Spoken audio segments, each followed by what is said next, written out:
Good evening friends, कैसे हैं आप लोग? आशा है काफ़ी अच्छे होंगे। मैं आ चुका हूँ अपनी ड्यूटी से घर पे। नाश्ता पानी यानी भोजन भी हो चुका आज तो।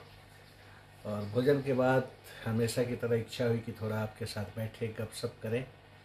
और गपशप का विषय आज भी मैं रखना चाहूँगा सर्दियों का मौसम ही, क्योंकि सर्दियों के मौसम से हमारी बहुत सारी यादें जुड़ी हुई है। और यादें ही नहीं, आज जो हम बातें करेंगे उसमें कुछ पुराने समाज के समीकरण भी जुड़े हुए हैं। तब और आपके बदलाव की कुछ बातें भी जुड़ी हुई है। तो बात ऐसी है कि जब मैं छठी सातवीं में पढ़ता था, बचपन की बात है, हमारे पिताजी स्टेशन मास्टर से रिटायर हुए थे। पिताजी को हम लोग बाबूजी कहते थे। तो बाबूजी शाम के 4 बजते ही सारे बच्चों को इकट्ठा करते थे। चाचा ताऊ जितने छोटे छोटे हम उम्र के बच्चे थे सबको इकट्ठा करके चल देते थे बगीचा की ओर। और सब मिलके बांस के पत्ते, सूखी लकड़ियाँ, टहनियाँ ये सब तोड़ना शुरू करते थे, इकट्ठा करना शुरू करते थे। तो देखिए, तब की बात थी। आज के युग में अपने बच्चों को भी अगर आप कुछ कहेंगे, जाओ लकड़ियाँ तोड़ के लाओ, तो शायद माने या ना माने। और अगर दूसरों के बच्चे को कह दिए तो हो सकता है आफत ही आ जाए कि ये हमारे बच्चे को क्या कह दिए। लेकिन तब का ज़माना था जब उनके एक आवाज़ पे सारे बच्चे इकट्ठे होते थे और हम लोग बांस की कोपलें, सूखी हुई, सूखे पत्ते, आम की टहनियाँ, सूखे हुए डाल पात सब इकट्ठा करके बोरियों में भर भर के लाते थे। तो वो ज़माना था और आज का ज़माना है।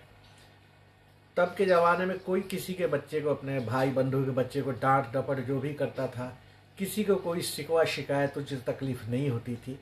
इसके पीछे एक कारण था कि किसी के अंतर मन में कोई क्लेश नहीं था, कोई कलुषता नहीं थी। जो भी आदमी कुछ भी बोलता था, अच्छा या बुरा, उसमें एक अपनत्व की भावना होती थी। इसलिए सब एक दूसरे के बच्चों को डांट फटकारे भी कर लेते थे। और हमारे पिताजी खास तौर से बच्चों के बहुत ही लोकप्रिय थे, क्योंकि वो कहानियाँ भी बहुत सुनाते थे, किस्से कहानी। और हमेशा मृदुभाषी रहते थे।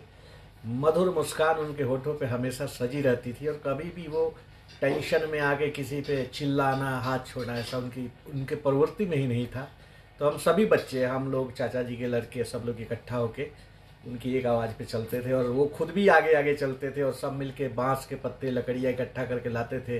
फिर शाम को 5 साढ़े 5 के समय बैठ के अलाव हम लोग जला लेते थे। और अलाव पे बैठ के ढेरों कहानियाँ होती थी, रोचक कहानियाँ होती थी, शिक्षाप्रद कहानियाँ होती थी। और कहानियों के माध्यम से वो हम लोग को काफ़ी शिक्षाएं देते थे। फिर धीरे धीरे गांव के बड़े बुजुर्ग, बड़ी उम्र की महिलाएं, ये लोग भी जुड़ती थी। फिर कुछ गांव की चर्चा होती थी, चाय पानी होता था। तो जब भी सर्दी आती है मेरे दोस्त, ये सीन, ये मंजर हमारे दिल को याद आ जाता है। और मैं सोचने को मजबूर हो जाता हूँ कि समाज कैसे कैसे बदलावों को हम देख पा रहे हैं। बचपन का समाज, गांव का समाज, आज की मनोदशा, कितना परिवर्तन है सब में, जमीन आसमान का अंतर है। लेकिन मेरा दिल अभी भी वही बच्चा है। यही यही कारण है कि मैं यदा कदा आके, कुछ लोग कहते हैं ये क्या आप रोज 3 4 5 मिनट बोलते हैं, किससे बातें करते हैं। लेकिन मेरा मन जो है ना, वो अपने मन को, मैं अपने बचपन को आप सबों के बीच बांटता हूँ। क्योंकि आप लोग भी कहीं ना कहीं उस परिप्रेक्ष्य से आए हैं, आपका बचपन भी उस माहौल में बीता होगा।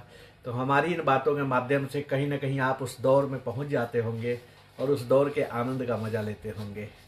तो चलिए, आज के लिए इतनी ही बात। ज़्यादा लंबा हो जाए वीडियो तो भी कोई ध्यान नहीं देगा, न समझेगा। और जो चीज़ मज़ेदार लगे, समझ में आए, अच्छी लगे, उतना ही कंटेंट डालना चाहिए। तो आज के लिए बस इतना ही। कल फिर मिलेंगे एक नए विषय वस्तु के साथ। तब तक के लिए शुभ रात्रि।